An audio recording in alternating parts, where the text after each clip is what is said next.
అసలు పంట వ్యర్థాలు ఏదైతే ఉన్నాయో, ఈ స్టబుల్ ఏదైతే ఉందో దాన్ని వేరే ఆల్టర్నేటివ్ మెథడ్స్ ద్వారా అంటే గవర్నమెంట్ కొన్ని ఇన్సెంటివ్స్ ఇచ్చి కానీ, ప్రత్యామ్నాయాలు చూపించి కానీ వాటిని చక్కగా డిస్పోజ్ చేస్తే గనక దానివల్ల చాలా రకాల మేలు జరుగుద్దనమాట.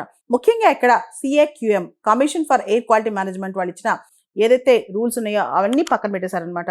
దీనిలో హర్యానా కావచ్చు, పంజాబ్ కావచ్చు, ఉత్తరప్రదేశ్ కావచ్చు, రాజస్థాన్ కావచ్చు, ఇలా చాలా రాష్ట్రాల్లో ఈ గైడ్లైన్స్ అన్ని పక్కన పెట్టేసి ఇలా చాలా రాష్ట్రాల్లో రైతులు ఈ స్టబుల్ బర్నింగ్ కి పాల్పడుతున్నారు. దాంతో విపరీతమైన ఎయిర్ పొల్యూషన్ అనమాట.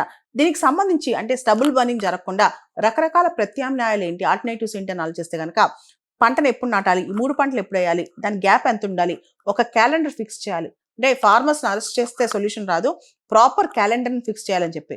తర్వాత పంట వ్యర్థాలు ఏవైతే ఉన్నాయో దానికి సంబంధించి ఒక మార్కెట్ కనుక క్రియేట్ చేస్తే రైతులకు అది ఒక లాభసాటిగా ఉంటుంది అనమాట. దాంతోపాటు లాజిస్టిక్ కనెక్టివిటీ అంటే హింటర్ ల్యాండ్స్ బాగా గ్రామాలు పల్లెటూరులో ఈ పంట వ్యర్థాలని అమ్మడానికి వాళ్ళకి అసలు కనెక్టివిటీ ఉండదు అనమాట. ఈ లాజిస్టిక్స్ కనెక్టివిటీ ఇవన్నీ కూడా ముందు తీసుకెళ్ళాలి. ఇవన్నీ పక్కన పెడితే రాష్ట్రాలు కూడా ప్రాపర్ గవర్నెన్స్ స్ట్రక్చర్స్ తీసుకురావాలన్నమాట. రైతులను ఎలా ఎడ్యుకేట్ చేయాలి, వాళ్ళకి అవేర్నెస్ ఎలా తేవాలి, వాళ్ళకి ఇన్సెంటివ్స్ ఎలా ఇవ్వాలి, వాళ్ళకి సబ్సిడీస్ ఎలా ఇవ్వాలి, వీటన్నిటి గురించి అవగాహన క్యాంపులు పెట్టాలి. స్టబుల్ బర్నింగ్ సమస్యకి ఒక పరిష్కారంలా హ్యాపీ సీడర్ మిషన్స్ అని తీసుకొచ్చారనమాట. ఇవి ఆ స్టబుల్ ని కట్ చేసి అంటే పంట వ్యర్థాలను తొలగించి అప్పుడే కొత్త పంటను కూడా నాటుతాయి అనమాట. కానీ ఇప్పటికి కూడా ఈ హ్యాపీ సీడర్ మిషన్స్ ని రైతులు పూర్తి స్థాయిలో వాడట్లేదు. ఇన్ఫాక్ట్ చెప్పాలంటే ఈ మిషన్స్ చాలా కాస్ట్లీ అంటున్నారు రైతులు.